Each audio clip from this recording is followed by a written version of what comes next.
Dominique Bussereau, bonjour. Bonjour. Secrétaire d'État au transport et président du Conseil général de Charente-Maritime. La Charente-Maritime et la Vendée qui ont été les principaux départements touchés par la tempête Xynthia. Alors 5 mois après, beaucoup de sinistrés sont regroupés en association pour contester ce qui a été appelé au début zone noire, maintenant zone de solidarité. Et on a l'impression qu'il y a peu de concertation. Pourquoi aller vite sur la définition de ces zones ?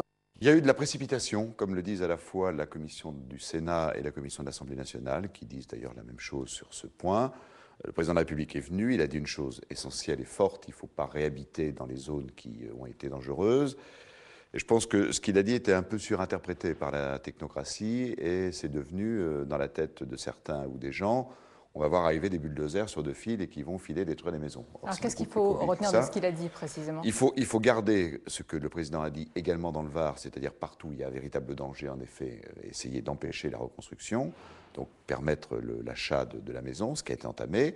Et puis là où c'est plus discutable, là où l'eau n'a fait que passer, avoir un processus beaucoup plus contradictoire. Moi, j'essaie d'ailleurs d'aider les gens. J'ai mis en place 2 missions, une mission d'appui et une mission sur le littoral, en Charente-Maritime, à la disposition des familles pour qu'ils aient une expertise et pas simplement l'avis de l'État. Dominique Bussereau, il y a une autre urgence, c'est le plan digue qui tarde à être annoncé. Pourtant, des gens disent, enfin les élus disent qu'il y a un risque de nouvelles inondations. Qu'est-ce qu'on attend pour la Attendez, de ce plan ? C'est pas tout à fait exact. Permettez-moi de vous dire, les choses se font en 3 phases. Il y a eu une première phase où, entre le 28 février et les grandes marées d'équinoxe de la fin mars, nous avons fait des travaux immédiats sur les digues. Quand je dis nous, c'est-à-dire principalement les collectivités locales, avec l'aide de l'armée, en particulier du génie, avec l'aide des collectivités, on a remis les digues pour faire en sorte qu'un mois après, ça ne redéborde pas. Bon, ça, on l'a fait. Pour le court terme. Ça, on l'a fait. Et oui, mais ça, on a parfois fait des choses qui n'avaient pas été faites depuis 20 ou 30 ans. Oui, mais là, c'est un plan global de modernisation, de rénovation. Mais c'est un court terme sérieux. Il y a certains maires qui me disent, j'ai jamais eu ça depuis un demi-siècle. Bon, ça, c'est ce qu'on a fait. On est en train d'en faire une deuxième phase, cofinancée par l'État, l'Europe et les collectivités locales. On fait des choses maintenant, pendant la saison touristique, jusqu'à fin septembre, parce qu'on aura de gros coefficients de marée fin septembre. Et après, le 13 juillet, donc au Conseil des ministres du 13 juillet, Jean-Louis Bordeaux prépare le plan digue. Alors ça, c'est le plan sur 20 ou 30 ans, tout ce qu'on va faire, les réétudes, etc. Et là, c'est un plan très lourd qui se déroulera sur plusieurs années. Mais ce que nous voulons, c'est, avant l'automne et avant les grandes marées, avoir notre système de protection le plus parfait possible. Et puis, il faudra aussi revoir les textes. La loi qui régit les digues est un texte de 1807, qui confie d'ailleurs l'entretien des digues aux particuliers qui habitent derrière. Autant vous dire, dans certains cas, il n'y a même plus de descendants familiaux. Donc c'est tout un ensemble. Le maire de La Rochelle a proposé qu'on crée un établissement national des digues, pourquoi pas. On peut aussi confier par délégation aux collectivités locales qui sont près du terrain et qui ont l'expertise technique le soin de gérer, mais avec une aide de l'État. Tout ça mérite réflexion. L'actualité, c'est aussi un rapport des sénateurs qui a été rendu public. Excellent rapport. Excellent rapport. Donc j'en déduis que vous allez retenir toutes les mesures qui ont été proposées. Attendez, moi, je ne suis pas le ministre de l'écologie. Mais vous êtes dans le gouvernement. Oui, je suis dans le gouvernement, mais je ne suis pas en charge de ce dossier. Mais j'ai quelques idées à l'issue de cette crise.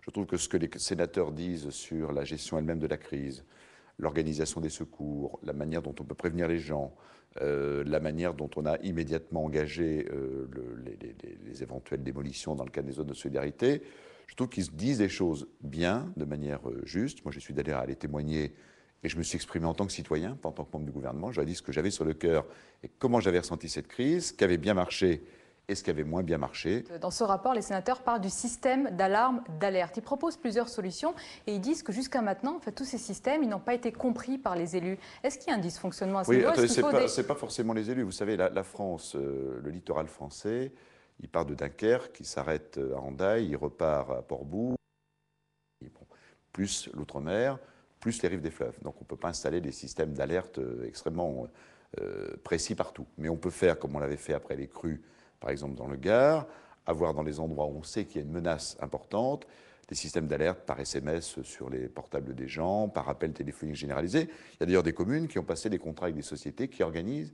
ces systèmes d'alerte. Et vous souhaitez que ce soit généralisé ou que ce soit cohérent au niveau du territoire ? Il faut le faire où c'est nécessaire.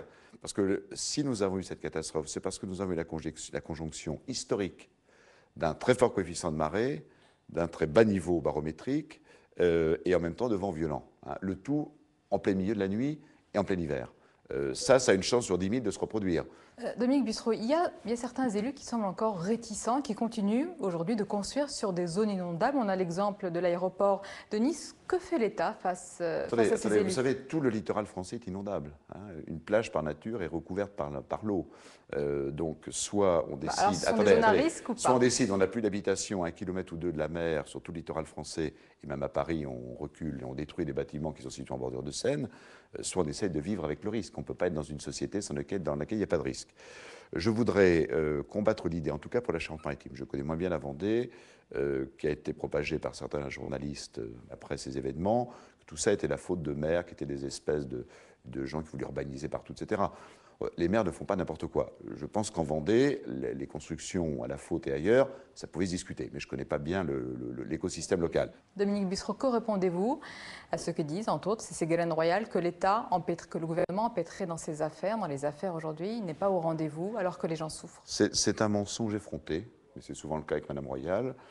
L'État était présent pour les sauvetages, l'État aide d'ores et déjà les entreprises, aide au relogement, finance l'amélioration des terres agricoles, les pertes d'exploitation agricole, les pertes d'exploitation des ostréiculteurs, les entreprises artisanales. L'État a dépensé des dizaines et dizaines de millions d'euros. La seule personne qui n'en ait jamais vu la couleur, c'est Mme Royal. Alors, je voudrais qu'au lieu de dire ce qui est un mensonge, et je le dis comme tel sur votre antenne, elles viennent. La région a travaillé avec nous. Hein. On a bâti, par exemple, un système commun pour aider les entreprises.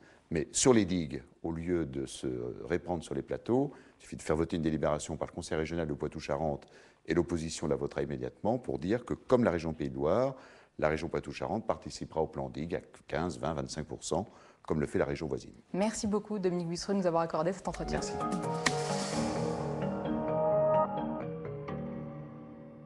Voilà, c'est la fin de cette édition spéciale sur Public Sénat qui a tenté de vous apporter des réponses sur des sujets sensibles comme le traçage des zones noires, la rénovation des digues ou encore l'acceptation du risque qui suppose un changement des mentalités. En tous les cas, les habitants ici ont tout fait pour que cet été se passe comme les autres. À bientôt.